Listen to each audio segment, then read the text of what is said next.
Assalamualaikum warahmatullahi wabarakatuh. Saya Oktara Ayudya Pramesti dan anggota kelompok saya yang beranggotakan Afifah Putri Pasaribu, dari Hanifah Dalilah, Abidah Mujahidah, Adi Dumadi, dan aku Srisman Sani akan mempresentasikan mengenai text planning PPH 21 dan 26. Pertama, kita akan membahas mengenai alur text planning PPH 21-26. Perencanaan PPH Pasal 21 berdasarkan UU PPH memiliki dua mekanisme, yaitu mekanisme taxability deductibility serta mekanisme metode pemotongan PPH 21. Untuk metode pemotongan PPH 21, terdapat tiga metode, yaitu metode net, metode gross, dan metode gross up.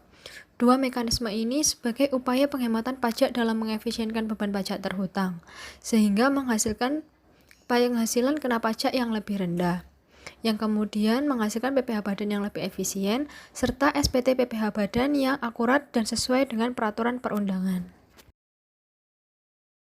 Selanjutnya akan membahas mengenai taxability deductibility objek PPh 21. Prinsip taxability deductibility yang merupakan prinsip dasar yang lazim diterapkan dalam perencanaan pajak, yang pada umumnya dilakukan dengan mengubah atau mengkonversikan penghasilan yang merupakan objek pajak menjadi penghasilan yang bukan objek pajak, atau sebaliknya, mengubah biaya yang tidak boleh dikurangkan menjadi biaya yang boleh dikurangkan, dengan konsekuensi terjadinya perubahan pajak terhutang akibat pengubahan atau konversi tersebut. Apakah perubahan jumlah pajak terhutang akan menjadi lebih besar, lebih kecil, atau sama dengan jumlah pajak terhutang akibat konversi fiskal? Tentunya harus dipertimbangkan mana yang lebih menguntungkan perusahaan.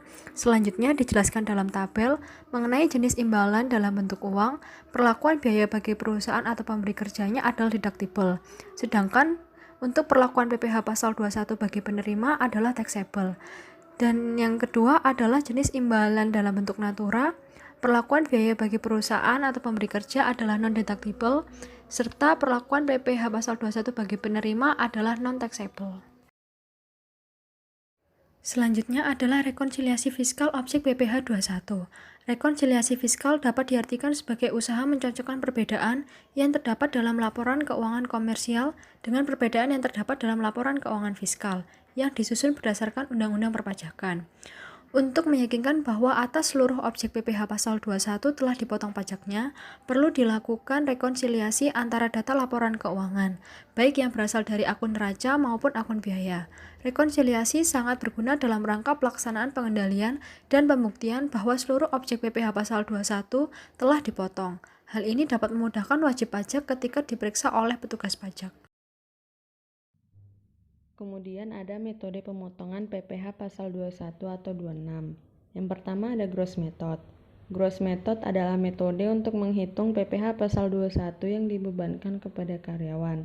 Dalam hal ini, jumlah PPh pasal 21 yang terhutang akan ditanggung oleh karyawan itu sendiri, sehingga benar-benar mengurangi penghasilan. Yang kedua ada net method. Net method adalah metode untuk menghitung PPh pasal 21 yang ditanggung perusahaan.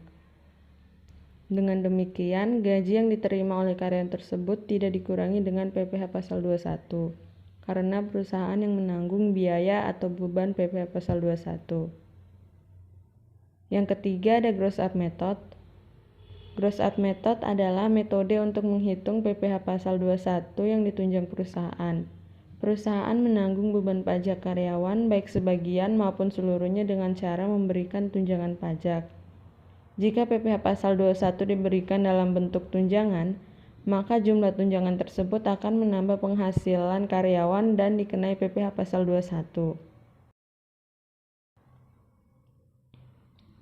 Selanjutnya ada terapan tax planning terkait PPh pasal 21. Yang pertama ada klausal pajak dalam perjanjian atau kontrak kerja. Klausal pajak secara eksplisit menyatakan siapa yang harus menanggung PPh pasal 21 atau pasal 26, sehingga pajak yang terhutang dan pemotongannya didasarkan pada klausal tersebut. Apabila perusahaan pemilik proyek tidak memotong PPh pasal 21 dan transaksi ini ditemukan oleh Fiskus pada saat pemeriksaan pajak, maka perusahaan akan dikenai kewajiban membayar PPh pasal 21 yang terhutang, ditambah denda keterlambatan penyetoran sebesar 2% sebulan dari pokok pajak. Selanjutnya, yaitu pajak ditanggung pemberi kerja atau tunjangan pajak secara gross up. Seringkali di dalam kontrak kerja ditemukan klausal yang menyatakan bahwa nilai kontrak sudah net, tidak termasuk pajak atau pajak ditanggung perusahaan atau pemberi kerja. Tidak termasuk pajak, artinya pajak akan menjadi beban pemberi pajak atau ditanggung oleh perusahaan atau pemberi kerja. Hal ini akan mengakibatkan PPh yang ditanggung perusahaan atau pemberi kerja tidak dapat dibiayakan di SPT PPh badan atau non-deductible expense. Agar PPh yang ditanggung oleh pemberi kerja dapat dibiayakan, maka perhitungan PPh harus menggunakan metode gross up. PPh hasil perhitungan gross up tersebut dimasukkan ke dalam nilai kontrak atau menambah penghasilan dari pihak yang memperoleh penghasilan. Dengan kata lain, diberikan tunjangan pajak sebesar PPh yang terutang. Pemberian uang saku secara lamsam atau reimbursement. Pembayaran lamsam akan mengakibatkan PPh pasal 21 dihitung dari seluruh nilai yang dibayarkan, meskipun di dalamnya mungkin terdapat biaya lainnya. Sedangkan dalam prosedur reimbursement, pembayaran disertai dengan kewajiban untuk mempertanggungjawabkan penggunaan dana dengan meminta bukti pengeluaran.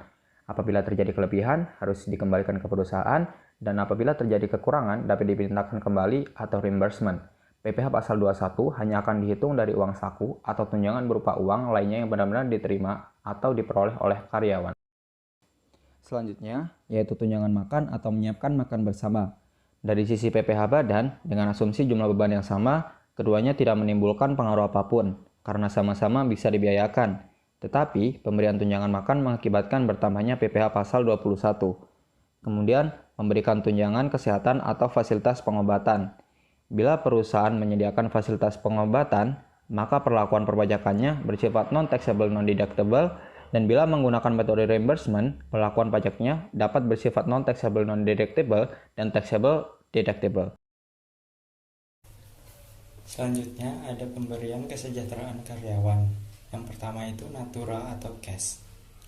Pada dasarnya, penggantian atau imbalan sehubungan dengan pekerjaan atau jasa yang diberikan dalam bentuk natura dan kenikmatan tidak boleh dikurangkan atau non-deductible dari penghasilan bruto untuk menentukan besarnya penghasilan kena pajak. Pemberian natura dan kenikmatan yang dapat dikurangkan atau sebagai deductible dari penghasilan bruto pemberi kerja dan merupakan penghasilan bagi yang menerimanya adalah sesuai dengan pasal 9 ayat 1 huruf E. Kemudian yang kedua, pengobatan karyawan.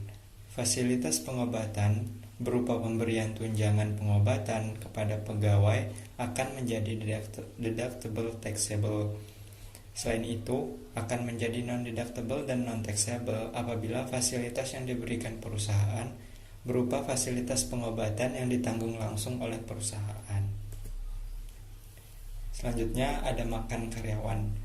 Berdasarkan Peraturan Menteri Keuangan Nomor PMK 167/PMK03/2018 disebutkan bahwa terdapat kriteria-kriteria pemberian natura dan kenikmatan kepada pegawai agar dapat dikurangkan atau sebagai deductible dari penghasilan bruto pemberi kerja untuk menghitung PPh terutang adalah makanan atau minuman yang diberikan kepada seluruh pegawai berkaitan dengan pelaksanaan pekerjaan, berupa penyediaan atau pemberian makanan atau minuman yang disediakan oleh pemberi kerja di tempat kerja atau pemberian kupon makanan atau minuman dengan nilai kupon wajar bagi pegawai yang karena sifat pekerjaannya tidak dapat memanfaatkan pemberian di tempat kerja.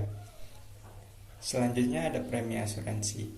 Premi asuransi yang dibayarkan oleh pemberi kerja untuk karyawan akan menjadi deductible dan taxable.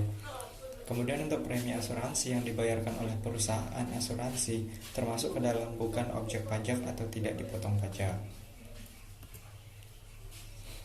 Selanjutnya ada iuran pensiun, JHT atau jaminan hari tua, dan THT atau tunjangan hari tua. Yang menjadi deductible adalah iuran pensiun yang dibayarkan oleh pemberi kerja kepada dana pensiun dan iuran tunjangan hari tua atau THT atau iuran jaminan hari tua atau JHT kepada badan penyelenggara tunjangan hari tua atau penyelenggara jaminan sosial tenaga kerja yang pendiriannya telah disahkan oleh Menteri Keuangan dan akan menjadi non-deductible apabila iuran pensiun yang dibayarkan oleh pemberi kerja kepada dana pensiun atau iuran tunjangan hari tua atau THT atau iuran jaminan hari tua atau JHT kepada badan penyelenggara tunjangan hari tua atau penyelenggara jaminan sosial tenaga kerja yang pendiriannya belum disahkan oleh Menteri Keuangan. Selanjutnya, ada perumahan karyawan. Untuk perlakuan perpajakan terkait dengan perumahan karyawan, apabila perumahan tersebut digolongkan ke dalam bentuk natura, maka hal tersebut termasuk deductible. Sedangkan apabila diberikan dalam bentuk uang, maka hal tersebut termasuk ke dalam non-deductible bagi perusahaan. Selanjutnya adalah transportasi karyawan. Yang pertama, yang bersifat deductible taxable. Contohnya, tunjangan transport untuk keperluan pulang dan pergi kantor. Yang kedua, deductible non-taxable. Contohnya, biaya eksploitasi kendaraan antar jemput karyawan dan kendaraan yang dibawa pulang. Selanjutnya ada seragam karyawan. Seragam karyawan menurut Undang-Undang PPH Pasal 9 Ayat 1 huruf E mengatakan bahwa seragam karyawan yang seperti pakaian dan peralatan untuk keselamatan kerja, pakaian seragam petugas keamanan, dan antar jemput karyawan serta pengenapan untuk awak kapal dan yang sejenisnya bersifat deductible. Selanjutnya ada perjalanan dinas karyawan. Perjalanan dinas karyawan ada dua cara untuk menghitungnya. Yang pertama pengembalian uang sisa dan yang kedua penggantian biaya. Di sini perjalanan dinas dikatakan sebagai objek PPh 21 apabila adanya tambahan kemampuan ekonomis bagi wajib pajak dan bisa dikatakan sebagai non-objek PPh 21 ketika perusahaan dapat membuktikan bahwa tidak ada kelebihan uang yang membuatnya menjadi kemampuan ekonomis bagi pegawai. Yang selanjutnya adalah bonus dan jasa produksi. Yang menjadi deductible expense adalah bonus, gratifikasi, dan jasa produksi yang dibebankan pada tahun berjalan dan yang dibebankan pada laba ditahan. Sedangkan yang menjadi non-deductible adalah tantiem.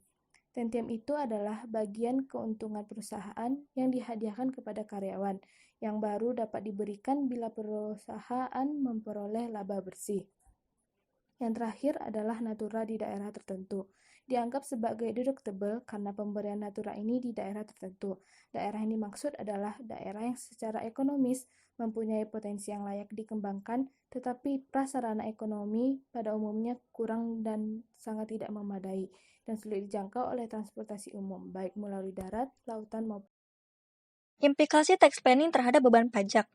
Metode perhitungan PPh pasal 21 dibayar perusahaan secara akuntansi komersial. Nilai ini dapat ditambahkan sebagai salah satu elemen biaya, namun secara fiskal, penyesuaian akan dilakukan dengan melakukan koreksi positif dengan mengurangkan biaya PPh pasal 21 dari elemen biaya tersebut. Ini terdapat contoh tax planning PPh 21 yang dilakukan oleh PT RSA. Beban biaya PPh pasal 21-nya sebesar Rp18.355.606 dengan menggunakan metode PPh pasal 21 dibayar oleh perusahaan. Sehingga laba fiskal yang didapatkan akan naik dan pembayaran pajak akan bertambah karena koreksi positif. Perusahaan juga tidak boleh membiayakan PPh pasal 21 yang ditanggung SPT tahunan badan, karena biaya tersebut termasuk ke dalam imbalan atau pemberian kenikmatan sehingga tidak boleh dikurangkan. Kemudian pada tabel 2, tunjangan pajak jumlahnya sama dengan PPh pasal 21 yang terutang, sehingga karyawan tidak perlu melakukan pemotongan PPh pasal 21 karena seluruh PPh-nya itu telah ditanggung oleh perusahaan dalam bentuk tunjangan pajak. Ada metode gross up, biaya tambahan yang dikeluarkan oleh perusahaan dalam bentuk tunjangan pajak itu paling besar dibanding dengan alternatif lainnya. Nah, pada tabel 3, sebelum dilakukannya tax planning itu mengalami kenaikan sebesar Rp509.657. Di sini karena ada penambahan biaya yang sebelumnya tunjangan pulsa makan itu menjadi take home pay karyawan dan tunjangan tersebut sekarang dijadikan biaya perusahaan sebagai pengurangan pada laba perusahaan. Setelah melakukan tax planning, labanya itu lebih kecil dibandingkan laba alternatif perhitungan pemotongan yang dibayar perusahaan sebelumnya. Sehingga berbeda dengan metode PPh pasal 21 yang dibayarkan oleh perusahaan, di mana biaya atas menanggung PPh pasal 21 dalam bentuk tunjangan pajak dapat dikurangkan dalam perhitungan laba fiskal, sehingga dapat mengecilkan laba perusahaan pada akhirnya dan dapat mengusulkan PPh terutang. Baiklah, sekian presentasi dari kami. Jika teman-teman ingin menanyakan, dapat mengisi kolom di Edmodo. Wassalamualaikum warahmatullahi wabarakatuh.